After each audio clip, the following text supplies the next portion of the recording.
Hello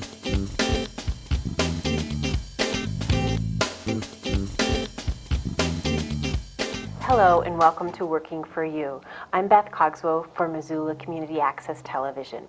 This program focuses on the important work being done by Missoula City and County government employees. Today my guest is Maureen O'Malley. Maureen is a social worker and she's head of the Missoula County Suicide Prevention Network. Welcome, Maureen. Thanks, Beth. Could you just start by talking a little bit about the evolution of the Missoula Suicide Prevention Network, how it came to be? I think many people in Missoula remember that about 3 school years ago we had several suicides in the high school district, and people were understandably very hurt and frightened and upset about those experiences. And it brought groups of people together in what we chose to call town hall meetings. It was an attempt to get the problem solely out of the school and get more people in the community involved. At one of those town hall meetings, Greg Oliver from the Health Promotions Department at the Health Department came forward and suggested that it might be a project that the Health Department would take on, and I was hired at that time. And could you tell me a little bit about the work that the Suicide Prevention Network does? We've done a variety of things, and we will continue to evolve with the length of the project, I think. Initially, we just went out and talked to people about how they view suicide in our culture, in our county, and in our town, and what they thought should be done about it. Then we started bringing together groups of these people to talk with us more in groups, give us their ideas and suggestions. And since that time, 2 years ago, we've done things like sponsor depression screening day at various sites around town 2 years in a row. We've done some work with the University Counseling Center. We've met with both hospitals here in town to talk about procedures when a mental health patient comes in, or when someone in a mental health crisis enters the emergency departments, how it's handled and maybe how it could be handled better. We've surveyed local mental health therapists to find out what they know and what they would like to know and what part they'd like to play in all of this. We sponsored a Suicide Survivors Day, which was a teleconference, and we'll be doing that again.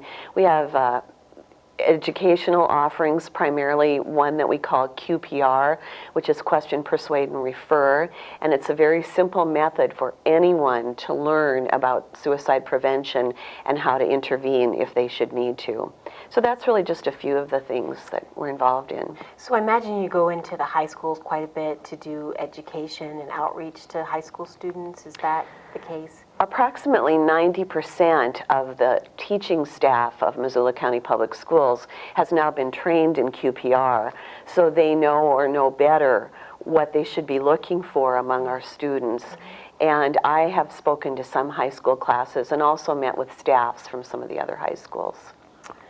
Can you tell me, Maureen, a little bit about suicide in Montana? I know that nationally we're ranked high for the amount of suicides per capita for Montana. Could you talk a little bit about that, and also maybe talk about the causes of suicide or why it might be higher in a place like Montana? Montana consistently ranks in the top 5 in the country in terms of states with suicide deaths per 100,000 citizens. Currently, we're number 3. But in all the years that those statistics have been kept, we've always been in the upper echelon. And the Rocky Mountain West region is always the highest. There are a number of reasons for that. I think we would be remiss if not to mention guns first and foremost, because in this area, everyone either owns a gun or knows where they can get one. It's very easy to procure one, and 2/3 of suicide deaths are by guns. There are a number of other factors. Geographic isolation. We know that the rate is consistently higher in rural areas than it is in urban. A lot of that, I believe, is because it's easier to withdraw. Depression accounts for a huge number of suicides, and one of the symptoms of depression is social isolation and withdrawal from friends and family. So it's fairly easy if you live in a small town or you live out on a farm someplace to choose not to see people. We have a lot of wide open spaces. We theorize that a number of suspicious single car accidents may actually have suicidal intent behind them, but we only count the deaths that can be specifically and without doubt identified by the county coroners. Suicide is a result of a person feeling hopeless and helpless about the situation that they're in at that moment in time. And one of the problems in Montana, in addition to those I've mentioned, is that we have such a high rate of joblessness and so many low-paying jobs. And I think if a person's trying to support a family on minimum wage, they probably feel pretty helpless a lot of the time. And what about alcohol? Does that play a part? Alcohol and drugs play a huge role in suicide because more than anything they lower a person's inhibitions. So if they've been thinking about it and now they're intoxicated or under the influence of a drug and the idea occurs to them and they have the means to do it, they're more likely to in fact succeed. And doesn't Montana have a fairly high rate of alcohol use or alcoholism as compared to other states? We do indeed, and if you're following recent articles in our newspaper, teens are increasingly drinking and using a wider variety of drugs. We know the methamphetamine problem here is growing by leaps and bounds. It's everywhere. It's not just in Missoula County. It's perhaps even more prevalent in small outlying counties where people think they can go undetected. So we have a huge problem. So does methamphetamine use also, is that linked to suicide? Certainly, any drug at all. If a person is using something off the market or combining it, or we're talking about serious use and abuse. And getting back to the alcohol, I know that recently there was an article in the paper talking about how Montana, alcohol use, even among teenagers, is more accepted here. Finally the legislature got rid of the law that allowed people to drink or have an open container in their car. And so that could be a factor as well, that teens drink more because it's more socially acceptable in Montana. Everyone drinks in Montana. I mean, every age group, I think, has the problem because it's part of our culture. And we can theorize that our cultural outlook is also very much a part of our our acceptance of suicide as an option here. We're loath to seek out help when we need it. We're not even comfortable talking to our neighbors, much less finding a mental health provider and setting up an appointment and going in. And that's part of who we like to think we are, sort of a pull yourself up by the bootstraps kind of society, and we find it's getting in our way. Mm-hmm. Now, Maureen, what are some of the signs that a loved one or a family member or student in a classroom might be contemplating suicide? Well, it can be different for teens compared to adults, but as I already said, depression accounts for huge numbers. We think that about 17 million people in the U.S. every year suffer from depression, which is unfortunate for those who choose not to get treatment, because about 80% of those people will recover almost completely in a fairly short period of time by use of either antidepressant medication and or counseling. The best way to approach it is with both. The symptoms of depression can be either an increase or a decrease in a person's appetite, a sudden weight loss or weight gain, difficulty sleeping or wanting to sleep too much and never feeling alert and awake but always kind of fatigued, being anxious and agitated, or on the other hand, just having such a low energy level that it's difficult to accomplish anything, having trouble concentrating, losing interest in things they once enjoyed, not wanting to see friends or be out with people, and then thoughts of death or suicide. And depression is a complicated diagnosis, or it can be, and so it shouldn't be something that we all decide on our own. Depression should be provided by a trained physician or mental health clinician because there are different sorts and it affects people in a different manner. But again, I'd like to emphasize that it is very treatable, and if people would just seek the sort of help that they think they might need, they can probably be remedied very quickly. With teenagers, those symptoms certainly can exist, and they need to exist in concert. No one of those symptoms I just listed says a person's depressed. You have to have several working together over a period of time without even a day of relief. In teenagers, you can add some behaviors to that. They may increase their substance abuse. They're doing more drinking and partying, or trying new drugs. Sometimes an unplanned pregnancy can be a cry for some intervention. They may run away or be in trouble with juvenile authorities and the law. Often in teenagers who are depressed, we see a sort of a smoldering anger that can erupt in rage, whereas adults more often will act depressed, what we think of as depressed. Teens are angry, and it's a change from who they normally are, that they just flare up without any seeming explanation. And it's more than just hormone changes.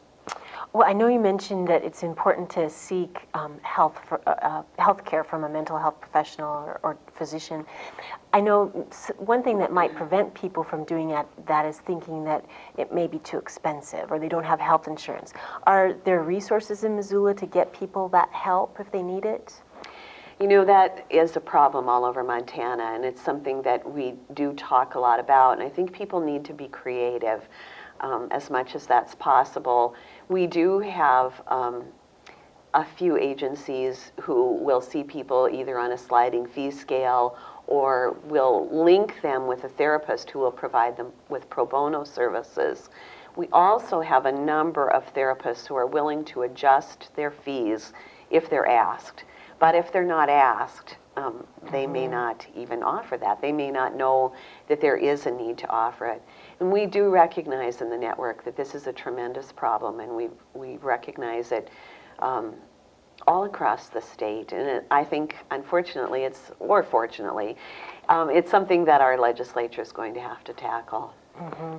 And if someone is concerned that maybe a family member or friend may be suicidal, can they call your network for help, or how does it work? Is there? I know that there's a hotline, right? Actually, there isn't a hotline. Oh, I'm sorry. But it's good that you brought that up, because there is a lot of confusion about that. There are people who believe that we have a 24-hour mental health response crisis line in Missoula. And in fact, there is one for our whole state. It's in Great Falls. So there are resources. Great Falls has a hotline that can be called, and yes, there's a hotline there called Voices of Hope, and they answer calls from all over the state. What happens is there's a national switchboard, and any 406 area code number that goes through is automatically switched back to Great Falls. Now, the challenge there is that this organization doesn't have a lot of money at this point, and so they're limited in the amount of calls they can take at any one time. But they do have trained volunteers, and we have been told that they've received calls from Missoula since we started to educate people about this being available. I imagine some people call 911 as well, and hopefully the 911 staff is trained in suicide prevention or intervention. They do call 911. I have no idea yet what the volume is that they receive. We have trained all of the sheriff's deputies who have had some previous training as well, but we started with them because they're the people who respond. If a call goes into 911, it's my sense that more often than not, a patrol car is sent out to deal with the situation. And do you work with, do you have like a committee of people that meet regularly, to work on the issue and plan for upcoming programs and that type of thing? The network is open to anyone who wants to get involved. We have a listserv of probably 300 people or more, and it's growing all the time. So anyone who wants to become a part of that could simply contact us. We do have meetings. They're on sort of a semi-regular basis right now, but the meetings are always announced in advance so people know where and when. The next project that I hope that we'll be able to tackle is a Suicide Prevention Awareness Week in Missoula in September, hopefully, when we'll plan a number of activities, including free open trainings for the community. Okay, great. Maureen, is there anything else you'd like to add? Well, I think it's really important for people to know that it's all right to get help. It's all right to say, I'm not feeling as well as I think I should be, and it frightens me, and I want to do something about this. So call somebody and ask about getting the help that you need. The stigma of suicide, frankly, is far greater than the stigma of receiving mental health assistance, because families who are left to deal with this struggle for many, many years. And the other thing that's important is for people to get education. The education that we offer is free, and it's for anybody. It's appropriate for barbers and hairdressers and bartenders and nurses, anyone at all. We've so far trained between 1,200 and 1,300 people in Missoula County in the last couple of years, but that's just a start. So if anyone has a group who's interested, or they want to put a group together in their living room, we'll come and do the training for them. That's great. I'm sure that's really helpful. Thank you so much for being my guest. It was very interesting learning about the network. And thank you for joining us. My guest today has been Maureen O'Malley. Maureen is head of the Missoula County Suicide Prevention Network. And we'll post the numbers at the bottom of the screen. We'll post the number for Maureen to get a hold of her directly, and also for the suicide hotline in Great Falls. Thanks again.